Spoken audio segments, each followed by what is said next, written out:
Assalamualaikum warahmatullahi wabarakatuh. Saya Arfensyah Putra, mahasiswa kelas IQ3B.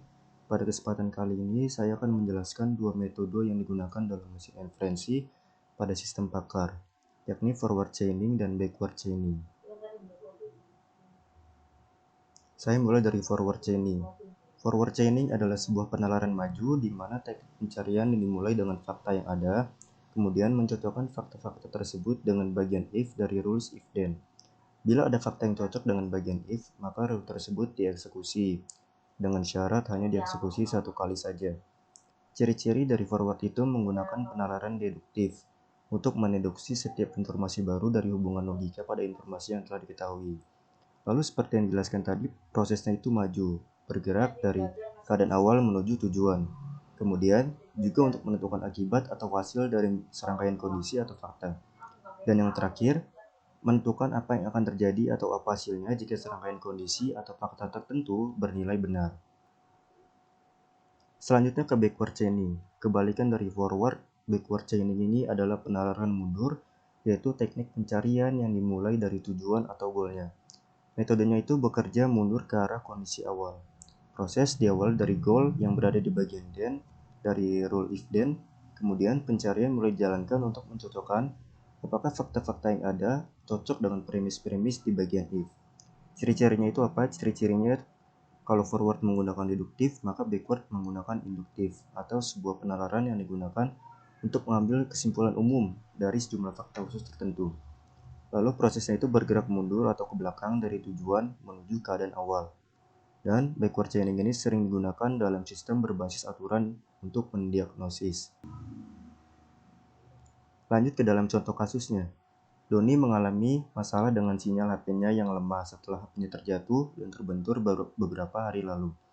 Dia sudah mencoba membawa HP-nya ke tempat yang terbuka, namun sinyalnya masih tetap lemah, bahkan seringkali Doni tidak dapat mengakses internet.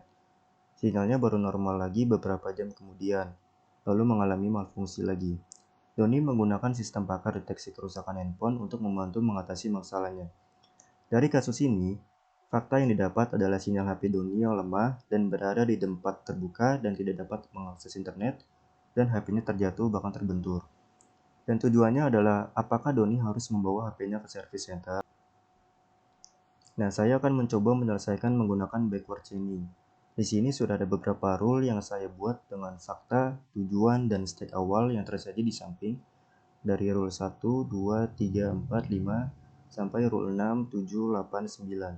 Namun sebelum itu, ada satu hal yang harus diketahui dalam menggunakan backward chaining, yaitu tujuannya harus ada sebagai akibat dari if. Mari kita lihat pada iterasi pertama ini. Kita lihat pada iterasi pertama, ternyata tujuannya ada di rule ke-9. Maka, stake awal dari kasus ini adalah membawa HP ke service center karena telah ditemukan di rule ke-9. Adapun rule ke-9 ini memiliki sebab yaitu kerusakan pada IC PA atau IC sinyal. Oleh karena itu, kita cek lagi apakah kerusakan IC PA ini ada di fakta awal. Ternyata tidak ada. Maka kerusakan IC PA dimasukkan ke dalam stake akhir. Jadi kita punya dua stake di sini, yakni kerusakan IC PA dan membawa HP ke service center. Selanjutnya iterasi yang kedua. Subgoalnya adalah mencari jenis kerusakan apa pada HP ini. Selanjutnya kita cari di rule ini mana sih yang menyebabkan kerusakan pada IC PA, dan ternyata ada di rule nomor 6. Kemudian bisa kita ketahui apa sih syarat yang cukup agar bisa kita dapat kalau HP itu mengalami kerusakan IC sinyal. Ternyata sebabnya adalah sinyal HP lemah, berada di tempat terbuka, tidak dapat mengakses internet, dan HP-nya pernah terbentur atau terjatuh. Ternyata sebab-sebab ini ada di fakta awal, dan karena itu kerusakan pada IC PA kita masukkan ke database.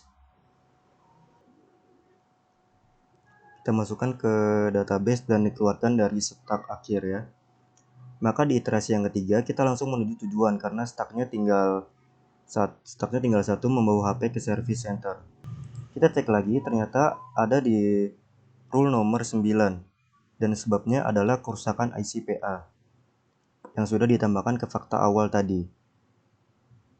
Berarti kesimpulannya, akhirnya Doni harus membawa HP-nya ke service center adalah bernilai benar. Dan begitulah cara menggunakan backward chaining. Dan kenapa saya memilih menggunakan metode backward chaining adalah karena yang pertama, jumlah hipotesis yang terbatas. Dalam kasus ini misalnya, hanya memiliki 3 hipotesis, yaitu kerusakan pada IC sinyal, kerusakan pada SIM card, dan software yang usang atau kerusakan pada software. Namun, kita memiliki banyak informasi tentang bukti yang mendukung hipotesis tersebut. Sebagai contoh tadi misalnya, jika kita melihat bahwa sinyal HP sangat lemah bahkan di area terbuka yang sinyalnya kuat saja masih tidak bisa mengakses internet karena HP pernah terjatuh atau terbentur dalam keadaan yang keras, maka bisa kita ambil kesimpulan bahwa kemungkinan besar ada kerusakan pada ICPA atau sinyal. Dan alasan yang kedua adalah bahwa salah satu ciri metode backward adalah menggunakan penalaran induktif, yaitu pengambilan kesimpulan berdasarkan pencocokan fakta yang ada. Penalaran ini sangat sederhana dan sangat cocok digunakan untuk kasus seperti ini. Mengapa begitu? Karena biasanya ketika perangkat elektronik seseorang mengalami kerusakan, langkah cepatnya adalah dia harus segera memperbaikinya sendiri atau membawanya ke tempat servis. Namun sebelum dibawa ke tempat servis, biasanya orang-orang memiliki pertimbangan seperti apa sih yang menyebabkan perangkat ini rusak? Apakah masih bisa dibetulkan sendiri atau tidak dengan mencari tahu apa-apa aja yang menyebabkan kerusakan. Nah, dengan cara backward atau mundur ke belakang ini adalah bisa dibilang cukup tepat untuk mengatasi masalah-masalah seperti ini. Mungkin itu saja yang bisa saya sampaikan, kurang lebihnya mohon maaf. Wassalamualaikum warahmatullahi wabarakatuh.